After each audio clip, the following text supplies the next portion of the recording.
So in this video we're going to look at how to make the Alpine stitch, which is a beautiful textured stitch that uses front post stitches. There's various ways to do it, but I'm going to show you the one that works best for me. So we've started with just a simple row of 15 double crochets, that's in US terms, UK treble crochets. I like to work with an odd number of stitches when I'm working Alpine stitch, just because it helps the pattern sit better, and as I work you'll see what I mean. So the first row I've worked my double crochet, then the second row all I'm going to do is work a row of single crochet into the double crochet. So I chain one, none of the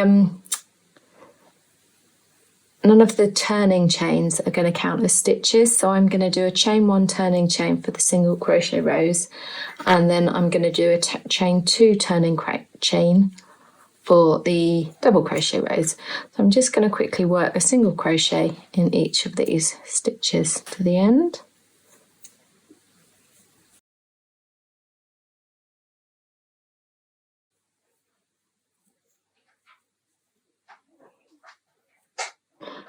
Okay, so I've worked my row of single crochets and I've just chained two at the end of that row.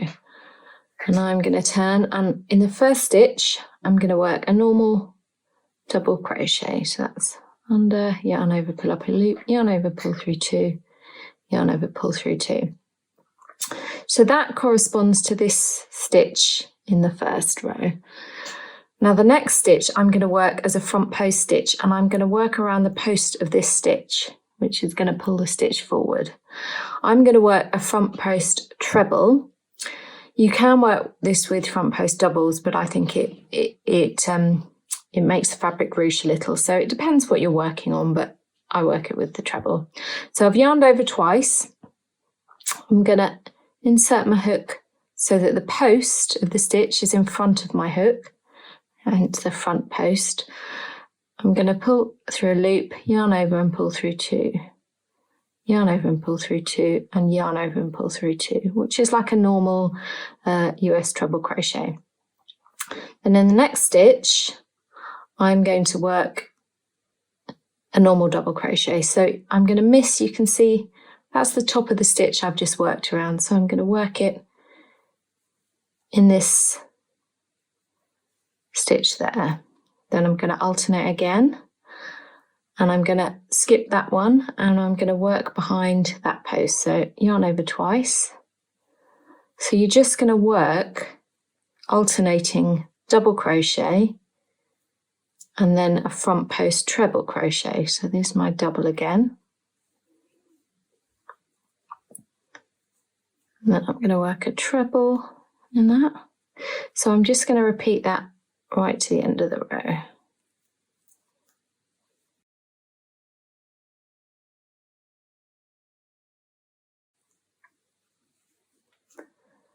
So I'm nearly at the end of the row now, and the reason I like an odd number of stitches is because you start and finish the row on the same stitch. So I started with a normal double crochet and I finished with a normal double crochet. This is the right side of my work, so if I turn it over you can see the back is much flatter. So you're always working your post stitches on the right side. So what I'm going to do now is just chain one and turn, and then I'm going to work another row of single crochet all the way across. This is it's a 4-row pattern repeat, and each alternate row is single crochet alternated with the row of double and front post treble, and it's 4-row rather than 2 because you alternate where you put the post stitches, which will become apparent when we work the next row. Okay, so I've worked that row of single, and then I've done my chain two and I've turned. I'm using a slightly bigger hook than suited for my yarn for this tutorial, just so you can see the stitches a little bit better, so it's a little bit gappier than it may be otherwise. So I'm now going to start the row working a front post treble, and I'm going to work it into this double crochet here, which is from 2 rows down. So you can see that that's the front post treble from the previous, and then double treble. So we're going to alternate basically, and that's what gives it this lovely texture. So yarn over twice, and then I'm going to pop it under the post, and then work my treble. Then again, it takes a little while to get used to which stitches you're working into, and it can be quite easy to work, either skip one or work over one. So that's my first stitch of the row, and that's where I've worked my treble. And I'm going to work my double into the next stitch, and then my next treble into that double. And then just repeat all the way along this row. See, I nearly did it there. If you look on the back, you can see that you want to skip that stitch. You see that? Okay. And then that's the stitch you're going to work the next double into.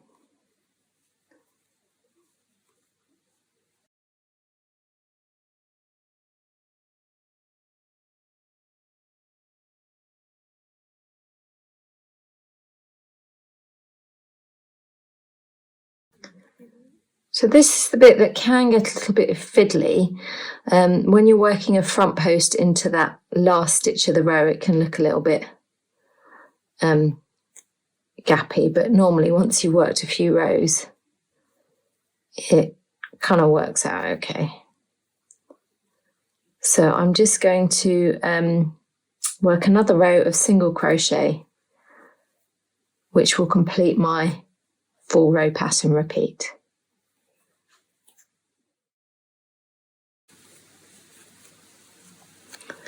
Okay, so that's my first full row pattern repeat done. Some patterns for this start with a row of single crochet rather than double. I like to get right into the pattern, so I knock off the single crochet row at the start.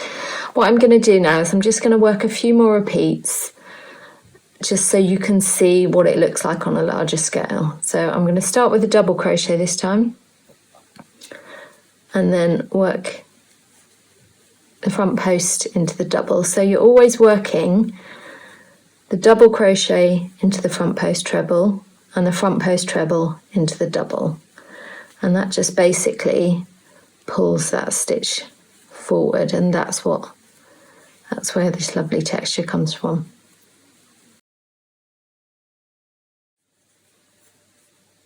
Okay, so I'm just coming to the end of a few repeats on this swatch, and you can see the back is quite flat, whereas the front is super textured. It's really tactile feel. As I say, this is quite a big hook for the yarn, so there's quite a few gaps in it. This is another swatch I've made with the same stitch but a smaller hook, and you can see the sort of density. If you want to avoid the issues with having gaps at the end, when you start or finish a row with a front post stitch, it's okay at the beginning of the row because you've kind of got the turning chain to border it, but you know there is little bits of gaps. If you want to avoid that at the end of the row, instead of working the front post treble, you can work a double, and that just kind of pulls it a little bit tighter. So you can see that's what I've done here. Hopefully you can see that right. So yeah, I'm going to crack on with this, and I think maybe turn it into a cowl.